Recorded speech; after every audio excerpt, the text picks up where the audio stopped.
Ẹ káàbọ̀ sí Akéde Naija TV níbi tí a ti ń sọ àwọn ìròyìn tó jẹ́ ojúlówó. Gẹ́gẹ́ bí ẹ ti mọ̀ pé lórí ìkànnì yìí a ò kí ń sọ ìròyìn tí kì í ṣe òtítọ́. Àwọn ohun tó ń lọ lórílẹ̀-èdè tí a lè fi kọ́gbọ́n àti oríṣiríṣi àṣírí ló wà nínú fídíò yìí. Ẹ bá mi like, comment, share, subscribe. Ẹ jọ̀ọ́ jẹ́ ká jọ wo fídíò yìí.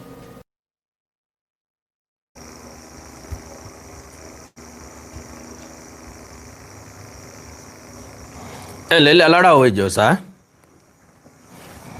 ọmọ amúrin kàndọ́gbà agogo ẹ ǹlẹ́ gbogbo ọmọ kóòtù òjíire bí àánú Olódùmarè kò ní fi sílẹ̀ o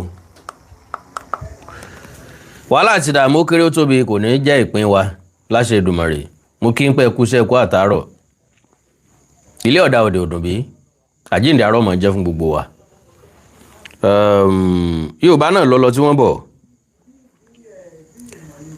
wọ́n ní bí òjò bá dá tán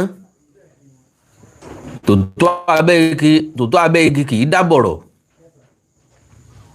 wọ́n wá ní tòótọ́ abẹ́ igi rírẹ̀ ní rẹ̀ aṣọ gbogbo àná la mọ̀ á ti ṣàlàyé ẹ̀ ní tí wọ́n ń pè ní tòótọ́ abẹ́ igi ìyẹn ni pé tí ìṣẹ̀lẹ̀ bá ṣẹlẹ̀ àwọn àwúlẹ̀wú gbọ́ tí ọmọ jáde lẹ́yìn rẹ̀ òun la ewé tó ọmọ ọba kì í dá nìkan ràjò bí ìṣẹ̀lẹ̀ bá ṣẹlẹ̀ àmọ́ rántí àwọn nǹkan kan tó lù mọ́ ìṣẹ̀lẹ̀ tó ṣẹlẹ̀ kọ́lọ́wọ́ bọ́ dẹlẹ̀ fẹ́yàn rẹ̀ Alhaji Taiwo Hassan Ogogo tó dára alẹ̀ oríṣiríṣi controversy ńlọ jáde lẹ́yìn rẹ̀ ṣé gbàgbé àwọn kan sọ nípa ìyàwó méjì ló fẹ́ ìyàwó kan ló fẹ́ kò níyàwó lé ó níyàwó ńlé torí wọ́n nígbàgbọ́ pé bẹ́ẹ̀ bá ti mọ kóbìnrin yẹyẹyẹ káàkiri pátí ẹ̀ lóbìnrin lé ẹlòmíín nígbàgbọ́ pé bíyàwó yín ò bá ti mọ jáde lórí social media kọ́ mọ pé mi ìyàwó Ògògó èmi ìyàwó Ògògó wọn àti mọ̀ pé ó níyàwó ilé ìtọ́ hàn sí àwa ni pé Ògògó gbélé ayé rẹ̀ ṣùgbọ́n láwọn àwòrán àsọ́ọ̀lẹ̀ bẹ́ẹ̀ sí wọlé bá mi share program yẹn oríṣiríṣi àwọn èèyàn ló ń sọ̀rọ̀ nígbà tí àìsàn àkọ́kọ́ dé mo rántí dáadáa majority àwọn èèyàn sọ wípé wọ́n ta lọ́fà ni wọ́n lógun tán bára wọn jà ní ọdún fákakọ̀sí ni àwọn tó kù ń jowú ẹ̀ torí pò náà máa ń lò sáásá ńgbà tí ọ̀rọ̀ sì tún rí bó ṣe rí yìí àwọn kan náà sì tún nígbàgbọ́ wípé ntọ́ bọ́nú ara ni ọ̀tán wọ́n ní kú ò ní ṣe kọ́mọ̀ ká nǹkan kan mọ́ ni lọ́wọ́ ìtìjú ò ní ṣe kọ́mọ̀ ká nǹkan kan mọ́ ni lọ́wọ́ bí kú bá pa ni yóò fi kọ́ nǹkan kan lọ́rùn ń pé báwọn dókítà ni wọ́n rí ní tí wọ́n rí àwọn tó bá jẹ́ tìbílẹ̀ wọ́n máa mọ̀ wípé ntẹ́lẹ̀ ìbò pè ní káhún ọ̀tọ̀ ní nílànà Yorùbá wọ́n lọ́ fà ní irúgbìn ayé ìwò wá lògògó gbé kí ló ṣẹlẹ̀ lọ́dún fakakọ̀s ta lọ̀gá ta lọ́mọṣẹ́ Ògògó ti sọ̀rọ̀ àjọṣepọ̀ tó wà láàrin wọn àti Alhaji Yinka Quadri tí ẹnìkan kan ò lè doubt so lélẹ̀ tó túmọ̀ sí pé wọ́n ní àbápè wọ́n ní mọ̀lẹ́ ọ̀rẹ́ ṣùgbọ́n báwọn nǹkan kan ṣẹlẹ̀ láàrin wọn tí ò clear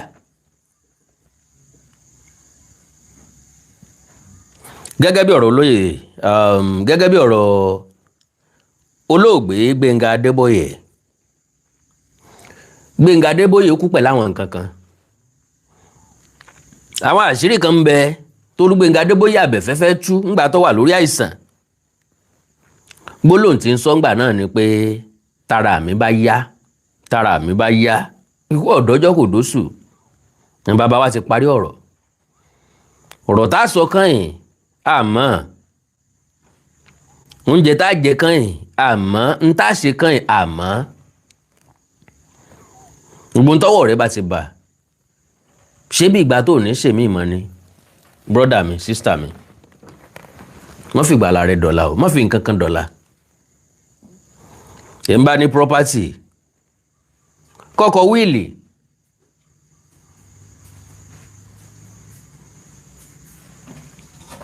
ìgbádùn mi ẹ̀ ń bá ní property tó bá ní nǹkan àlùmọ́nì àwárí ọ̀lẹ́ òní tó lè ó gbé ni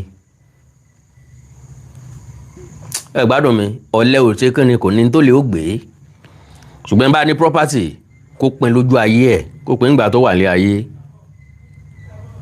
So now kí láwọn ìṣẹ̀lẹ̀ tó ṣẹlẹ̀ pẹ̀lú Taiwo Hassan Ogogo àwọn èèyàn ń rí Ifá sọ́dún Ifá kakọ́s kí ló ṣẹlẹ̀ sọ́dún Ifá tá ń dọ́dún Ifá tá ń dá kakọ́s sọ́dún Ifá kalẹ̀ kí lógun tó Ogogo jà nínú ọdún Ifá kakọ́s tàwa ló lè sàsí tá ń lè tafà ta ló lè ṣe nǹkan sógògó lovely brothers and sisters trust nobody kò sí ẹni tá a lè pé àláìláì kò jẹ́ ṣe no àláìláì kò ń ṣerú ẹ̀ kò sẹ́ni tí ò lè ṣe ibi séèyàn but lo and behold àwọn ìṣẹ̀dá èèyàn kan ń bẹ nílé ayé tiwọn wọn ò lè ṣe bí so Ogogo àti Yinka Quadri ìwájọ́ wà ní jẹ́ ọ̀rẹ́jọ̀rẹ́ ṣùgbọ́n àwọn èèyàn kan wọ́n ti wà láàrin wọn rí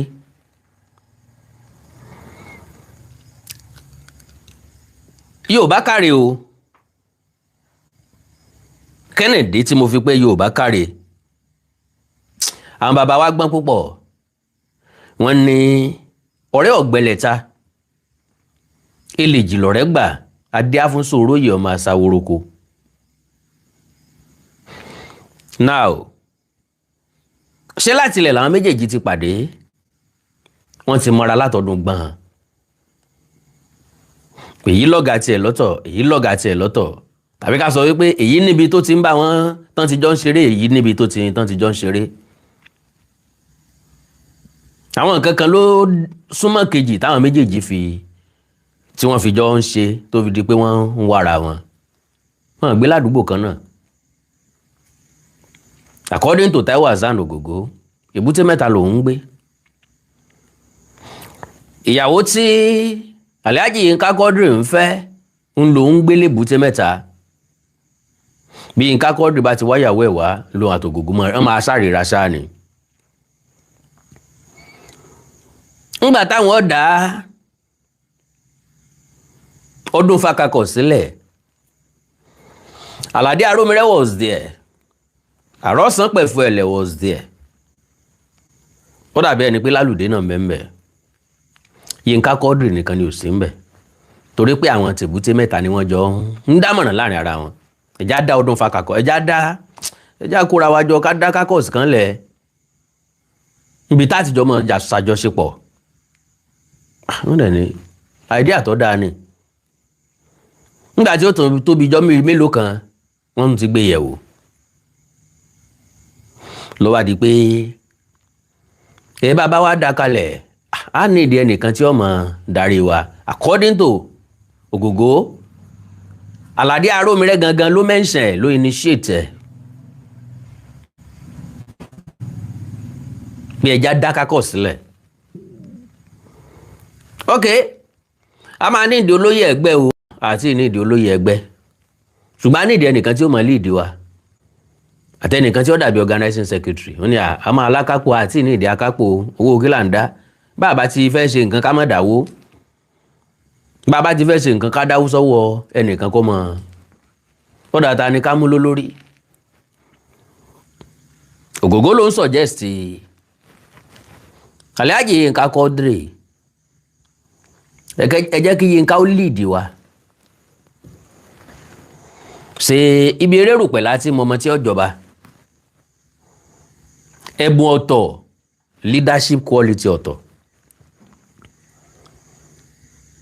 bí èèyàn bá ní nínú ẹ̀jẹ̀ á mọ̀, ẹ̀ ń bá lè lead á mọ̀. ẹlòmíì ní leadership quality ṣùgbọ́n kò ní lead. so nínú gbogbo àwọn tó dálẹ̀ Yínká Quadri nìkan ni ò sí láàrin wọn, ṣùgbọ́n wọ́n nígbàgbọ́ pé ó máa ṣáà wá. ọ̀dà náà suggest ta ni kó lead wa.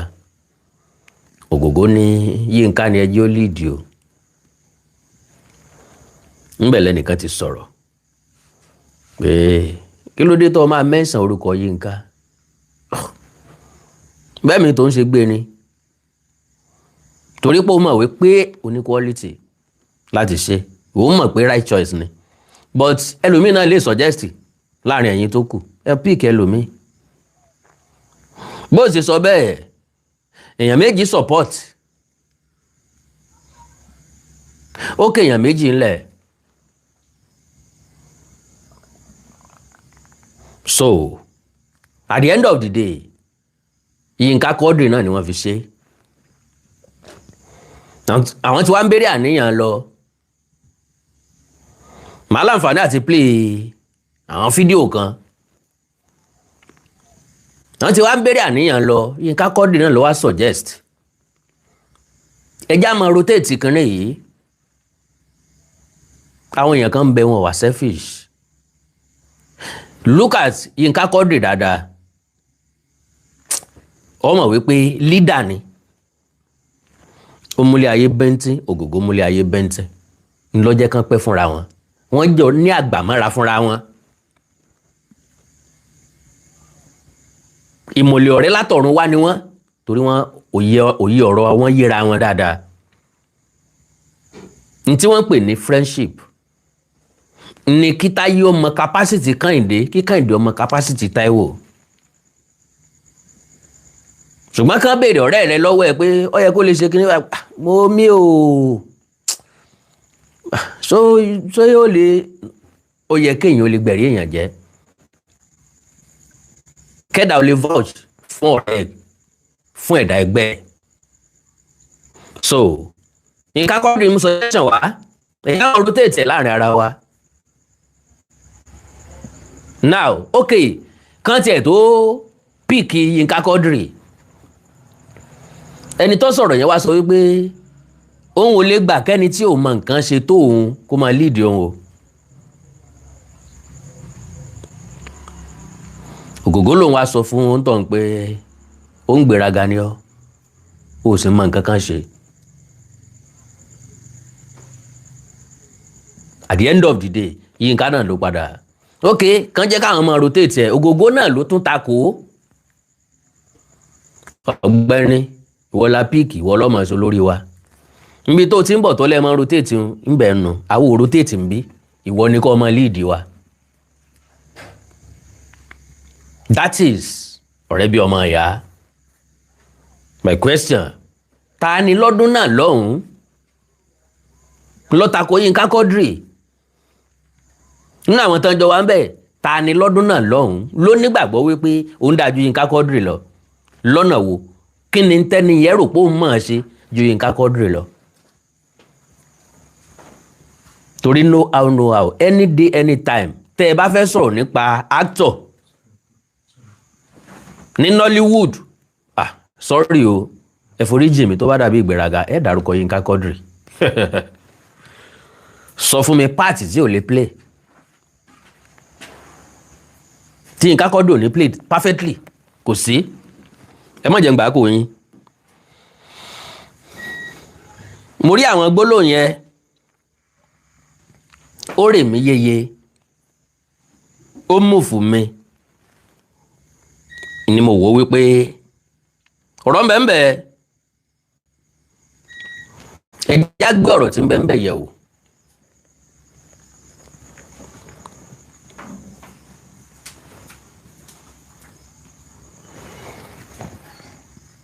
ẹ má bínú o, so bẹ́ẹ̀ ṣe wọlé ẹjọ́ torí ọlọ́ọ̀ bá ń pín program yẹn ẹjọ́ wọ́n bẹ̀ yín ni o, wọ́n bẹ̀ yín ni, èmi kọ́ mo ra dátà fún yín o, ẹ dákun.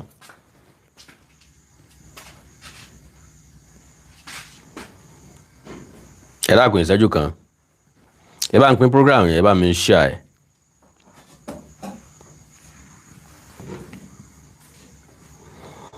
kí ló mọ́rọ̀ ọ̀dàlẹ̀ wá ọ̀rọ̀ obìnrin ni láàrin tani àti tani láàrin Ògògó àti Yínká Quadri ẹ máa gbọ́ wìnrìnwìnrìn lónìí o wìnrìnwìnrìn ńlẹ́nu àkàndá àwé kòǹkò ẹ ti gbọ́ nǹkan kan so ṣé ẹ ti bá mi ṣe àyẹ̀.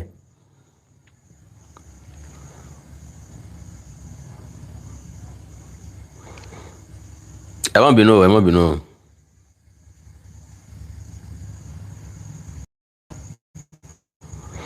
ẹ má bínú ẹ má bínú ẹ má bínú ẹ má bínú ok màmá ṣí lítà.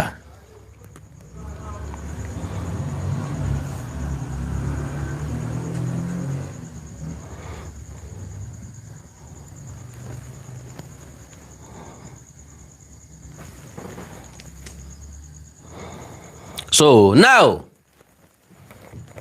bó ló ṣe ṣẹlẹ̀ ṣe mọ̀ pé tá a bá ń sọ̀rọ̀ nípa Ọdúnfà Kakos Ọdúnfà produce àwọn stars tó pọ̀ in fact nígbà tó ń sọ̀rọ̀ yẹn ni mo tó mọ̀ pé Ọdúnfà ni Lálùdé ti jáde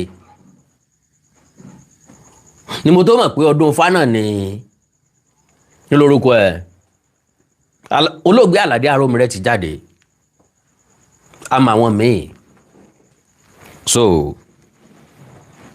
obìnrin tí à ń sọ̀rọ̀ nípa rẹ̀ òun náà ni Ìrètí ẹ̀yin ọ̀pọ̀lọpọ̀ àwọn tó ń wò mí wọ́n máa dá Ìrètí mọ̀ wípé Ọdúnfà ní Ìrètí náà wà ṣùgbọ́n níwájú Ọlọ́run àti ènìyàn bó tiẹ̀ jẹ́ pé kò sí social media lọ́dún náà lọ́hùn láyé ìgbà náà ẹni tí èmi àti ń lérò wípé ó ń fẹ́ Ìrètí Ògògó ni torí bọ́n bá jọ fẹ́ ṣeré papọ̀ Ògògó àti Ìrètí náà máa ń pè àpapọ̀ and they always made perfect husband and wife nínú eré so meanwhile àṣé àwọn ẹbí Ìrètí àwọn ẹ̀gbọ́n Ìrètí wọ́n ti ń ní lọ́kàn wípé àwọn èèyàn yìí tí wọ́n jọ ń ṣeré papọ̀ wọ́n perfect gan kí wọ́n kújọ mọ́ fẹ́ra wọn ṣùgbọ́n kó tó dàsìkò gbà náà ìṣẹ̀lẹ̀ kan ti ṣẹlẹ̀ ókè ẹnìkan sọ̀rọ̀ legal wife ń bì í wàá mẹ́ni tí wọ́n bá wí tán ń pè ní legal wife lẹ́ẹ̀kan náà mo fẹ́ sọ̀rọ̀ nípa mo mọ ibi tí mo bá ọ̀rọ̀ Ìrètí dé o mo fẹ́ sọ̀rọ̀ nípa second wife Taiwo Hassan Ogogo because mi ìfẹ́ rólé apá kan dá kan sí a ti sọ̀rọ̀ nípa ìyàwó ẹ̀ Àjọkẹ́ tí ṣèyálé lánàá Taibat ni ìyàwó kejì Taibat Taiwo pápápá second wife of veteran actor Ogogo Taibat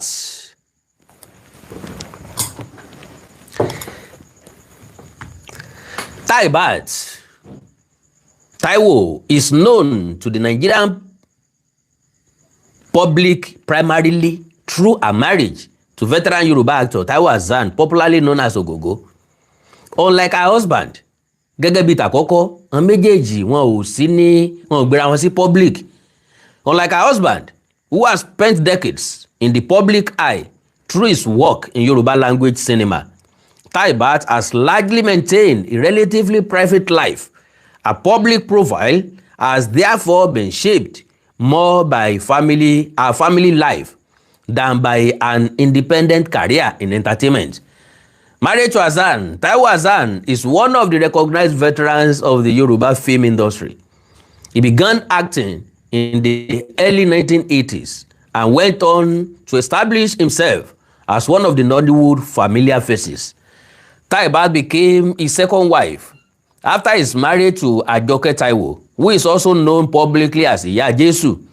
Reports describe Àjọkẹ́ as a Christian, while Taibat and Taiwo Hassan and Muslims. The family story attracted public attention, partly because of the different religious backgrounds of the two wives. Despite this difference, reports have described the relationship between the women as peaceful, with Taibat showing respect toward the older wife. Merely looking at Ogogo, ṣe rí ẹ̀bùn ni wọ́n fi ń control ilé pẹ̀lú obìnrin méjì mẹ́ta mẹ́rin àti jù bẹ́ẹ̀ lọ. Problem máa ń wà nínú polygamous family lọ́pọ̀ ọgbà. Àwọn èèyàn míì máa ń rò pé torí ọwọ́ obìnrin ló ti ń wá, máa ń sọ fún wọn wípé ọwọ́ ọkùnrin ni. Ní bá sọ lọ tán bá sọ bọ̀ náà máa sọ pé ọwọ́ ọkùnrin ni. So tó bá ti rógògó, wá rí i pé ó ní peaceful life. Èèyàn tó bá ti ní peaceful life, àwọn obìnrin fi lọ́kàn balẹ̀ ni o. Àgàgà tó bá ti jóbìnrin méjì, tó bá ti rí èèyàn tó lè rẹ́rìn ní gboro, ọkùnrin tó lè rẹ́rìn ní gboro, àwọn ìyàwó ẹ̀ fi lọ́kàn balẹ̀ ni. Tó bá jó níyàwó méjì àbí jù bẹ́ẹ̀ lọ, ó ní fọ̀kànbalẹ̀ láti lé ni o. Bí ó bá ní fọ̀kànbalẹ̀ láti lé, ojú ẹ̀ lẹ́ẹ̀tì mọ̀ pé nǹkan ṣe, ẹ máa béèrè lọ́wọ́ ẹ̀ gbogbo gbà ni. Iṣẹ́ ò sí nǹkan kan o. So a mother and family woman, Taibat and Taiwo Hassan, have children together. Public reports have identified their sons as Fuad Alade Taiwo and Khalid Ayinde Taiwo. Together with the children from Taiwo Hassan's first marriage, the family has attracted occasional attention from the Nigerian entertainment press. However, Taibat herself has generally remained away from the spotlight. There is considerably less reliable public information about her personal background than there is about her husband. Life away from cameras. One of the interesting things about Taibat's story is how different it is from the highly public nature of her husband's career. For decades, Taiwo Hassan has appeared in numerous Yoruba films and has become a recognizable figure in Nigeria popular culture. Taibat, meanwhile, has largely occupied a quieter role within the family. Her occasional appearances in photographs with her husband and other members of the family have offered glimpses into their private life, but she has not pursued the same level of public validity, visibility, àti bẹ́ẹ̀ bẹ́ẹ̀ lọ. So, Àjọkẹ́ ni ìyàwó àkọ́kọ́, ìyá Jésù, Taibat ni ìyàwó ẹ̀kejì. Pápápá, n fẹ́ lò jù ìṣẹ́jú mẹ́wàá lọ mọ́. Pápápá. So, now, wọ́n ti jọ ń ṣe ìrìn àjò wọn. Majority àwọn tó sọ̀rọ̀ ńgbà náà tán tako Yínká Quadri wọ́n padà kúrò lọ́dún Ifá. Ńlá fi sọ wípé igi tó bá osè nígbó àtèyí tí osè bá nígbó wọ́n máa ń padà fi osè sígbó ni. Àwọn tí ìbá tú ọ̀rẹ́ wọn ká, tí ìbá dá ọ̀rẹ́ wọn láàmú, tí ìbá fìtínà ọ̀rẹ́ wọn, wọ́n tètè yọ̀ǹda wọn, wọ́n bá tiwọn lọ. Ìyẹn jẹ́ kán láǹfààní àti build ọdún Ifá. Bọ́n ṣe wà ń bẹ̀ òun, wọ́n wá build ọ̀pọ̀lọpọ̀ stars lọ́kùnrin àti lóbìnrin, lára wọn ni ìrètí wà. Now, Ogogo gangan ni wọ́n mú ìrètí wá fún. Láyé ìgbà náà kò sí fóònù. Wọ́n ti mú ìrètí wá òun wálé. Mọ̀ pé àwọn èèyàn tó bá rá àwọn èèyàn tó ń ṣe tíátà, tó ń ṣe stage nǹkan pé ó sì wèmí náà kí n máa ṣeré orí ìtàgé, mo lẹ́nìkan o, mo láwọn èèyàn kan o. Wọ́n ti mú wálé wá Ogogo wálé bí ẹ̀mẹ́ta bí ẹ̀mẹ́rin tí wọn ò bá. So, wọ́n wá ń jíṣẹ́ fún wà pé ọ̀dà náà bọ́ bá dé ẹ̀pẹ́ wá bá mi ní ọdún fáńbì yìí. Náà sì mú débẹ̀ wọ́n jọ sọ̀rọ̀. Ẹ má sì mí gbọ́ o, èmi ò sọ wípé Yínká Quadri fẹ́ ìrètí o. Mi ò sọ bẹ́ẹ̀ o. Now, ńgbà tí wọ́n sì débẹ̀, Ogogo àti ìrètí sọ̀rọ̀, ìrètí lọ, ó wá di pé ìrètí bẹ̀rẹ̀ sí ní wá lójoojúmọ́. Kí lórí tó fi fẹ́ ṣe tíátà? Ó wù mí ni, mo láìkí ẹ ni. Ṣùgbọ́n ẹrù kan tí ń bà mí ń bẹ̀ ṣá, ó ní pé wọ́n ní wọ́n máa ń fẹ́ra wọn. Páwọn oní tíátà yẹn máa ń fẹ́ra wọn. Bálátà bá fẹ́ra wọn ṣé ìwọ ń bẹ́ẹ̀ ni? Sáwọn aláṣọ ò lè fẹ́ra wọn, sáwọn ọlọ́jà ò lè fẹ́ra wọn. Ṣé lọ́ọ̀yà méjì ò lè fẹ́ra wọn ni? Ìwọ tó jókòó yìí, èmi tí mò ń bọ́ sọ̀rọ̀ yìí, ó rò pé mi ò tí n bá sọ pé tó o bá wù mí ńkọ́ sí mi lè sọ fún ọ pé o wù mí ni. So ọ̀rọ̀ yẹn ti wáyé ńgbà tí wọ́n dẹ̀ sinra wọn bọ́ sísàlẹ̀ according to Ogogo náà ni Alhaji Yinka Quadri páàkì ọkọ̀ àwọn dẹ̀ kíra wọn ó dẹ̀ introduce Ìrètí sí i ní ó alátẹ̀lé wa lélẹ́yìí o ok Ogogo sin Ìrètí síwájú ó padà wá bá Yinka Quadri pé ọ̀rẹ́ ìwọ tó Ọlọ́run fẹ́ PA tó Ọlọ́run nídìí PA lọ́fíìsì ó ṣe kúkú máa lo eléyìí ná dìgbà míì tó bá jẹ́ lòmíì ni òun gangan ni ó ti ranjú kankan kan mọ́ so bó ṣe di pé Ìrètí àti Yinka Quadri Ìrètí ń bá Yinka Quadri ṣe personal assistant. Now meanwhile àwọn family Ìrètí Ogogo wọn fẹ́ kó fẹ́ for real. Do you know pẹ̀rù nǹkan bẹ́ẹ̀ lè fàjà láàrin ọ̀rẹ́ méjì míì.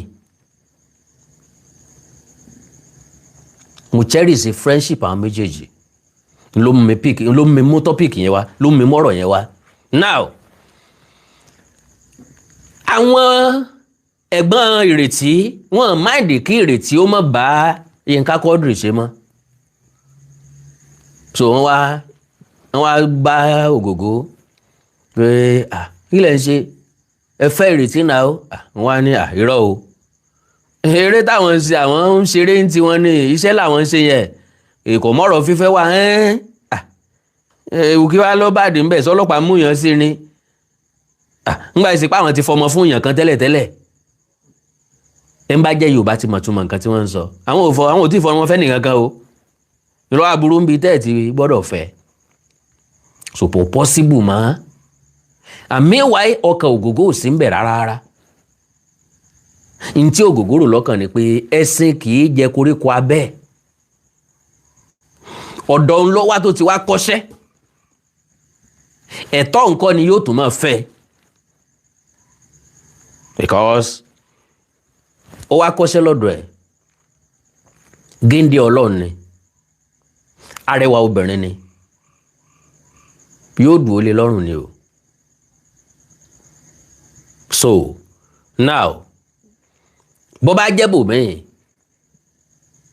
irú onítọ̀hún yóò sọ pé àyè ń ṣe irú ẹ̀ náà ká ẹ lè mọ̀ wípé àwọn nǹkan ń bẹ tó yẹ kó dìjà láàrin àwọn méjèèjì ṣùgbọ́n kò sí. I want you to listen to this to pick some valuable information nípa ìrìn àjò Yinka Quadri àti Taiwo Hassan Ogogo.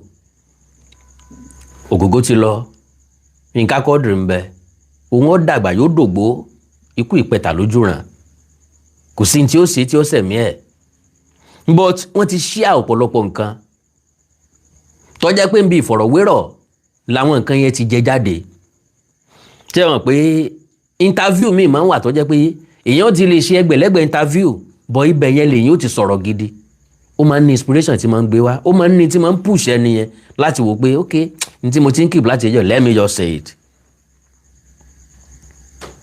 Isbeyu ọmọ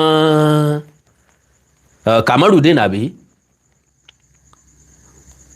mo gbọ́ mo tún fọ́ ọwọ́ Ogogo ni wọ́n bẹ̀ sí bàbá ẹ̀ gangan ò sí nílé ìgbà tí wọ́n bì ó amaze me God bless you kí n kàn play fídíò yẹn and oyin mama kọ́ mọ́ bínú kó forí jì mí o ẹ̀gbọ́n ẹ mọ́ bínú tí n bá play ẹ rí i pé mi ò lo fídíò yẹn gangan voice ẹ̀ náà làwọn èèyàn máa gbọ́ God bless you.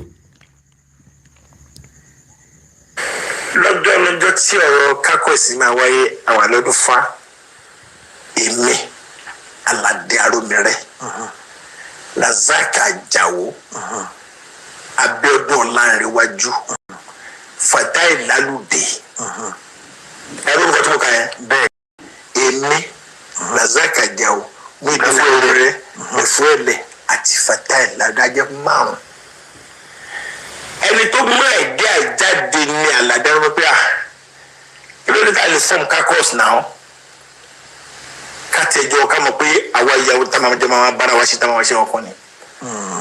When the second one is good, máa ṣe kò ní kankan nù ṣe nǹkan aṣáṣọrọ ẹ̀ bravely lọ́jọ́ ìgbà tó di after the 4th day àti orí fisi tọrọ yẹn ìgbà wọn ti pín mọ́ ẹ àbí ìṣe pé àwa yẹn èbúté mẹ́ta base ni àwọn òkè àwọn yẹn kákọ́ ni wọ́n ti wá sí ẹ̀sìn tó bá wá ẹ̀ mọ̀ kó máa lọ sọ́dọ̀ ìyàwó ẹ̀ bẹ́ẹ̀ torí pé ó máa lọ sílé now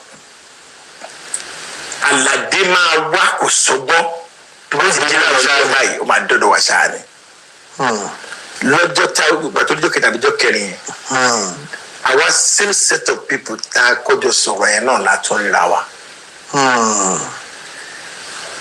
màá ní ọ̀rọ̀ tá a sọ lẹ́jẹ̀rin ẹ jẹ́ ká fìdí ẹ̀ múlẹ̀ pé àìdíà tó dáa ni o ká ṣètò.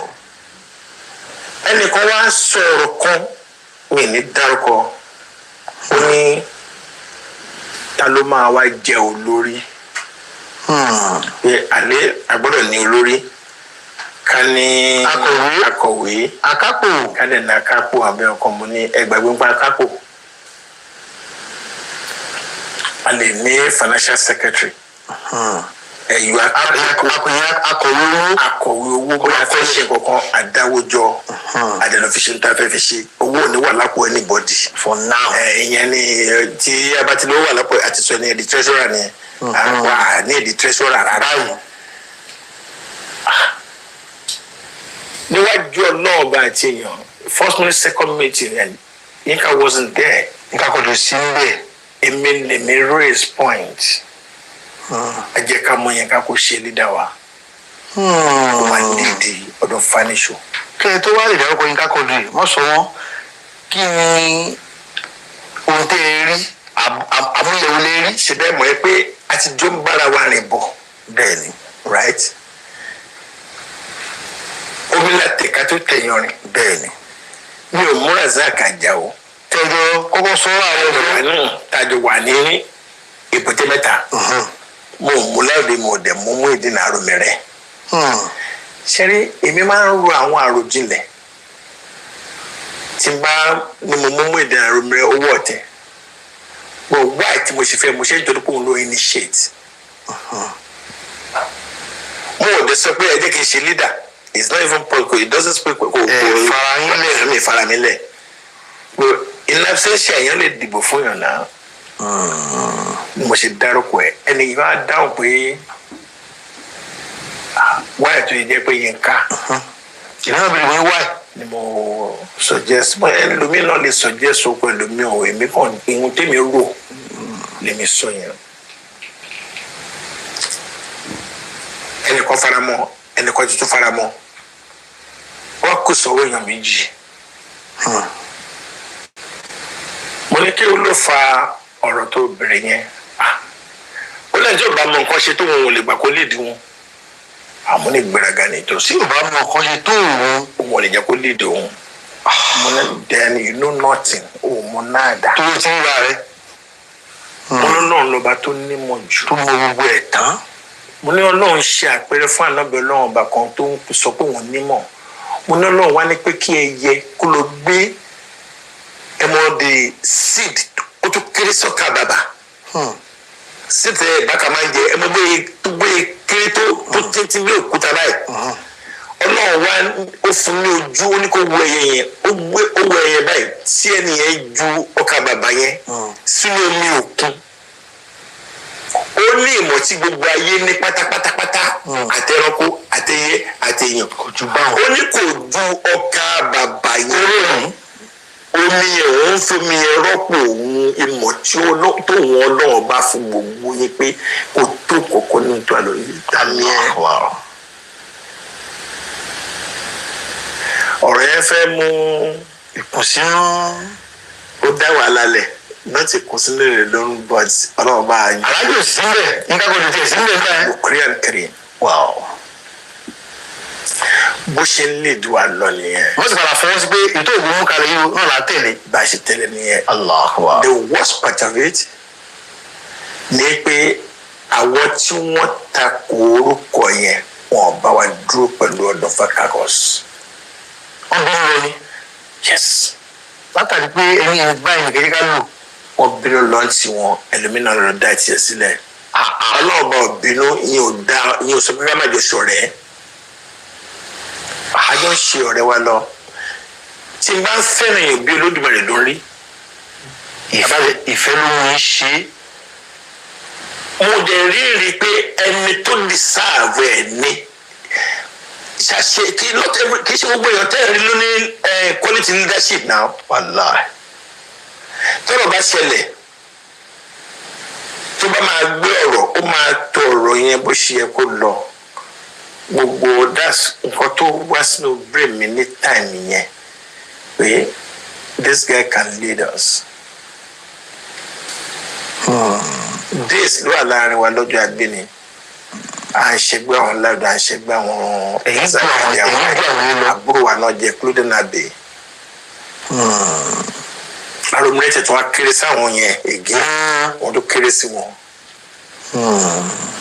Oyè adé ń bá ọgbẹ lọ́bẹ̀ bí ọ̀rẹ́ tí lọ́jọ́ kan tí Yínká fún ara ẹ̀ dábàá pé tẹnìkan bá lead for 2 years agbélẹ̀ wọn á tún mú ẹlòmíì tó bá ní ara gbélẹ̀ wọn á tún mú ẹlòmíì àwọn òṣè yẹn pẹ̀lú òun ní Ọ̀dọ́fà caucus níjọ́ tó sọ mo ní èmi lèmi mọ̀ yìí pé àṣelédà bíbá ní ohun tá a máa rotate. àwọn gbàsíra bóòlù lóyún.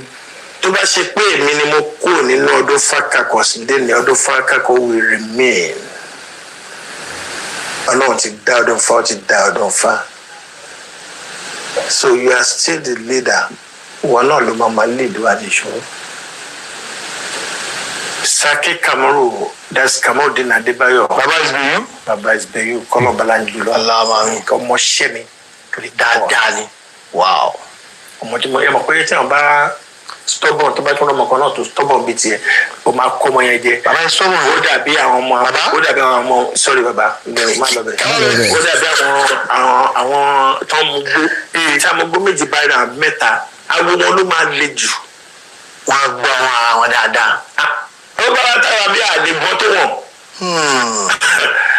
Àwọn náà máa gbọ́ jù láyé wọn. So I like him so much. Nígbà tó máa bí Isbeyu Saki ò sí nílé. Èmi ni mo lọ clear everything nígbà tó bí ọmọ ẹ̀ ní hospital ṣe everything tá a ṣe kó mọ̀ ẹ́. Ìlú àṣetọ̀ náà Ọlọ́run dẹ̀ mo dẹ̀ dúpẹ́ lọ́wọ́ Olódùmarè lórí ẹ̀. Èṣù kíyàwó di tó pàyà àkókò ọmọ tó bí ó ti tó bí sọ. Ọlọ́run ti bẹ̀ sí ní kẹlu lójú ayé bàbá rẹ̀. Ìgbà tó ní kálukú máa lọ náà nìkan ló máa lọ. Kò sọmọ tó wá sọ́dún fátì ò lórúkọ. Tí wàá jẹ́ lórúkọ. Ẹ jẹ́ ká ìrètí ti kúrò sí 20 something years ago. Bẹ́ẹ̀ni, ìràwọ̀ ẹ̀ pọ̀. Bẹ́ẹ̀ni. Èmi tí mo bẹ́ẹ̀ ni èmi ni mo mú wọnú Ọ̀dọ́fà báyìí. Àwọn pé bọ́ọ̀ kan ní Akíntúndé àjọ ń gbé London street. Òun máa ń lọ sí ṣíta dáadáa síbi tó ti pàdé ẹ̀ ní Fọlọ́nṣọ́ ọmọ Akíntúndé. Ìyẹn ló wá mú wá bá mi ní Ondo street. Wọ́n wá náà kejì kẹta wọn ṣáàrí mi. Mo pa ìjọ kí n lọ bí iṣẹ́ láti bí iṣẹ́ kí n gbàgbẹ́ lọ sí location. Wọ́n ṣáà fi message sílẹ̀ mọ́ lókè. Èmi Saturday yìí ẹni yẹn ní tó bá dé kó wá bá mi nọ́mbà 40 Ọ̀dọ́fà street lè kàkà lọ́dọ̀ rẹ wá. Bẹ́ẹ̀rẹ̀ ti ṣe wá nìyẹn. Ó dẹ̀ dé. Wọ́n wo bí wàá jẹ́ pé èyí tó ń bọ̀ yẹn tó ní mi yìí mórúkọ ẹ̀ ọmọ Ghana mo kórùkọ ń bọ̀. Bẹ́ẹ̀ni, ọdún lọ fún wọn ní ká fún wọn ní kíní. Sàmọ́lé Ọlọ́run. Sàmọ́lé Ọlọ́run. Ẹ̀yà rẹ̀ bíi ti àwọn ẹ̀ tí máa dàbí kọ́ọ̀pù táwọn obìnrin máa gbé sétí ẹ̀. Àrẹ́lẹ̀ ṣùgbọ́n ṣe nínú ògùn ọtí rẹ̀ látòkè òde ẹ̀gúnkè. Báwo ni wọ́n ṣe sáfẹ́ àní lálàáfíà mi náà Yorùbá ni ẹ̀ ọ̀pẹ̀ ẹ̀fọ́ lọ́wọ́. Ó ti dábàá wọn. Àwọn tí po ipò yìí kíní kan wáyà mi tí n bá sílé wọn kì í bá mi lé. Ó bá kó sẹ́ra aṣá sọ dáadáa. Ó don't love acting. Well, acting is very good. Àdàdé pastor imam tó ṣe wáàsí láàrin àwùjọ ní wáàsí ní inú church tàbí ní mọ́ṣáláṣí mo ní tiwa tún wá jù bẹ́ẹ̀ lọ́dún pé gbogbo àgbáyé làwọn ṣe wáàsí fún àtẹ̀gò never over amómi.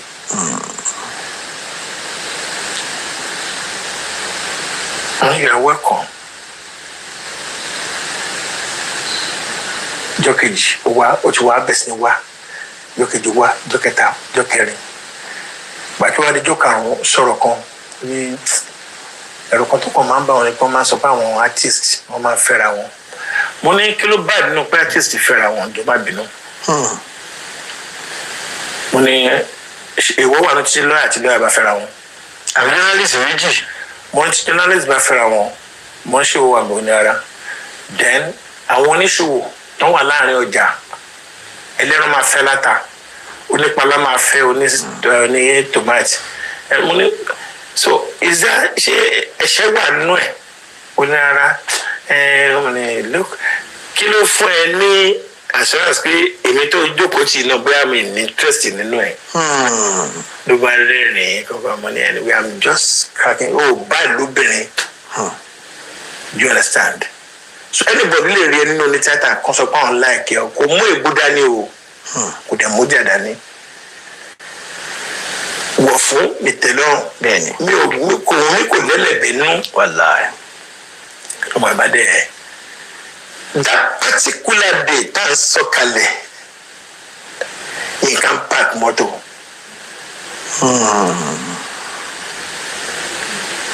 olùmọ́tò dáadé kan tó máa lọ fi ń kọjá gba 1640 ní station wagon báyìí alùmọ́tò yẹn bẹ́ẹ̀ ni máa kú ní múvi láyé bí actors wà tó lórúkọ ní mọ́tò yẹn náà ní òkèké nígbà náà 1640 ọdún dọ́là rẹ̀ o so bàdé ṣe ń bẹ̀rẹ̀ báyìí mo kàn introduce ọ̀ àti kásìrà wọn ni pé new member ni wọn bó darapọ̀ mọ́ wọn bí báyìí wọ́n wá ìsàsùn lẹ́nu sílẹ̀tà ọmọ ìsúsú ajé mo á padà wá sẹ́yìn máa bá mi ìwọ ló ń wá pa tó fẹ́ máa bẹ́ẹ̀ ṣe you can still be using this o for now gẹ́gẹ́ bí pa ọlọ́run ṣe lè kàwé ó dẹ̀ look presentable that was all.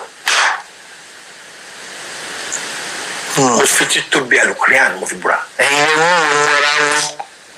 Now do you know n tó gbé mi wá gangan lórí point tí mo wá discuss lórí fídíò tí mo wá play ó ní pé assumption wa nígbà náà lọ́hùn-ún a nígbàgbọ́ pé Ògògó àti Ìrètí wọ́n ń fẹ́ra wọn ẹ mọ́ da wọn ló ń jarí wọ́n ń bára wọn sùn wọ́n ń fẹ́ra wọn jarí Ìrètí dẹ̀ ti lè lọ́kọ́ ńlé bẹ́ẹ̀ yẹn o Ògògó náà ti máa níyàwó o ṣùgbọ́n àwọn gbọ́dọ̀ ṣeré tó tó báyìí kán mọ̀ lára wọn bó ṣe wá rí bẹ́ẹ̀ lọ́kàn wa ń gbà náà mo nígbàgbọ́ pé ọ̀pọ̀lọpọ̀ èèyàn náà ló máa rí bẹ́ẹ̀ lọ́kàn wọn I only want to clear that part n tó gbé tọ́pìkì wá tó gbé mi wá play fídíò yẹn nìyẹn. ibikíbi tó bá wà tí program ẹ̀ bá jáde tó bá ń gbọ́ á mọ̀ pé òótọ́ ni Táíwò ń sọ Ìrètí ò sí láyé mọ́ it get a stage àwọn àǹtí Ìrètí kò pè mí pé akérèdé tẹ fẹrẹ tí àwọn èèyàn ti láìkí kópọ ẹ̀yìn àti ẹjọ mọ ní ẹ ṣe ò gbọ́dọ̀ jọ oko abẹ́ o.